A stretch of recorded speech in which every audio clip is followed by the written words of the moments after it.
Fuudhee akka mooltan kabajamuuf jaalatamoo daawwattoota keenya qeeroo ganamaa raadiyoo fi TV irraa torban gaddaa kan akkam gadda keessa akkam jirtanii isiniin jechaa oduu tokkoof lama qabannee isiniif dhiyaanneeti jira. Oduun keenya har'aatis ajjechaa fi sirna awwaalchaa artistii Haacaaluu xiyyeeffata nutti dhiyaadha. Oduu kanaanis kan isin faana turu Anoosaa Ridwaanii amma bal'ina oduuttiin isin dabarsa. Sirni awwaalcha artistii Haacaaluu Hundeessaa guyyaa har'aa magaalaa Ambootti raawwatameeti jira. Sirni gaggeessaa fi kadhannaa istaadiyeemii Yuunivarsiitii Amboo fi Bataskaanam Gadaamii Yesuus magaalaa Ambootti erga taasifameen booda sirni awwaalcha isaa raawwateeti jira. Haacaaluu Hundeessaa muuziqaa fi qabsoo uummata Oromoo keessatti adda durummaadhaan hirmaachaa ture.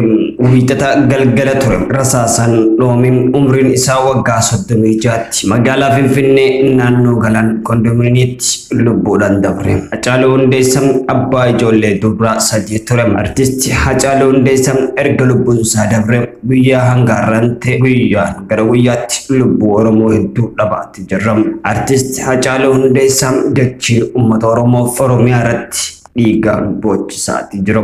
Artist Haacaaluu Hundeessaa gadda isaa irraa koodhaan Oromoon biyya keessaa biyya alaa hundi idil addunyaa lubbuu isaanii hanga wareega kafallu jecha sagalee tokkoon lallabaati jiran. Artist Haacaaluu Hundeessaa reeffisaa magaalaa Finfinneetti achitti sirni awwaalcha isaa raawwatamu wayitti jechaa turanitti Ambootti namoota muraasa qofaan awwaalame. Artisti Haacaaluu Hundeessaa alaabaa federaalaa wayitarra kaayanitti namoonni isaa alaabaa irraa butuudhaan alaabaa naannoo Oromiyaa irratti uwwisanii sirna awwaalcha isaa raawwatame.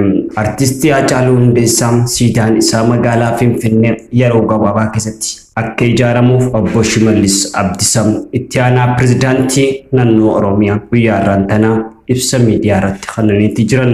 Ajjechaa artistii Haacaaluu Hundeessaa dabalatee hanga ammaan tanaa guyyaan gara guyyaatti ilmaan Oromoo lubbuun dhabaatee jira. Artistii Haacaaluu Hundeessaa sirni awwaalcha isaa raawwatamee xumurameeti jira. Oromoof gadda keessa jiran Oromoonni biyya keessaa biyya alaa firoottan aalii ollaan fuulli rabbitti haa tolu. Artisti Haacaaluu Hundeessaa nutiif isiniif jajjabina hawwina. Qeeroo ganamaa raadiyoo fi TV irraa.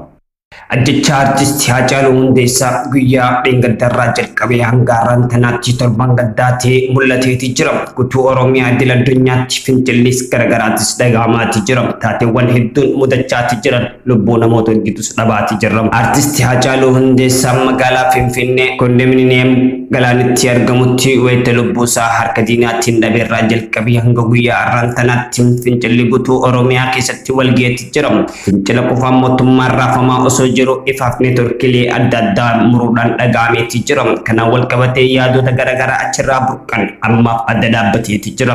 Dhaabbattoonni siyaasaa warreen hoogganuu fi akkasumatti illee qaroo ijaa sabaa uummata kan ta'an mana hidhaatti guuraati jiran. Dargaggeeyyii reebamaa tumamaa kan fadhan rasaasan ajjeessan biyya nyaachisaati jiran. Hanga ammaan tanaa Oromoo gubbaa yookaan reefka guyyatti lakkaa'uu jalqabeeti jira. Barri bara 2014 haaree jalqabeeti jira. Kun taateewwan ammaan tana mudachaati jiran.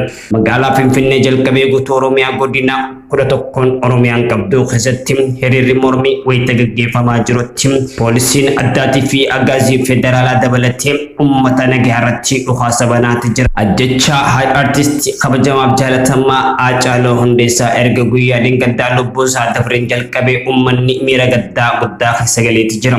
Oromoon booyaa jira. Oromiyaan dhiiga keessummeessaati jirti. Taateewwan hedduun mudachaati jiran. Wantoonni qabeenyi nafxanyaatis tarkaanfii irratti fudhatamaati jira. Biyya keessaa biyya alaa hariiroon tokkuma sagalenis takka taatee labaati jira. Marsaalee miidiyaa hawaasaa gubbaratti yaada waliif qoodaati jiran. Namoonni babbeekamoon kanneen yaada babbareedaa namaaf gumaachuu danda'an marsaalee miidiyaa irratti hawaasa karaarra haawuratti karoorfachuutti jiran. Guyyaan yaada waliif qoodaati jiran. Miidiyaaleen Oromoo wal jalaa qabaa dabarsaati jiran. Idil addunyaa jalattis miidiyaalee ija addunyaa jalaa dhokachuu hin dandeenye. Wayita ammaan tanaa pirezidaantii fi akkasumatti illee piraayim ministeer Itoophiyaa wanti isaan raawwachaa jiran ija miidiyaa addunyaa duraa dhokachaa hin jiru. Torban kana qofa keessatti miidiyaawwan addunyaa 50 kan gurguddootaan wal jalaa qabaa dabarsaati jiran. Ajjechaa artistii Haacaaluu Hundeessaa dabalatee seenaa Oromoo fi Oromiyaadhaa uummata addunyaattis beeksisaati jiran. Uummanni keenya babbeekamoon kanneen miidiyaalee kanaa kan akka Aljazeeraa, BBC fi France 24 irratti kanneen hariiroo wajjin qaban yaada qoodaa fi jiran. Mootummaa irratti dookumentariin garaagaraa hojjetamaati jira. Kana qofa osoo hin taane ilmaan Oromoo kan lubbuun dhaban seenaan isaanii as baafatanii dubbachaati. Miidiyaaleen addunyaa kan keessa Oromummaa Oromoo addaan hin beekne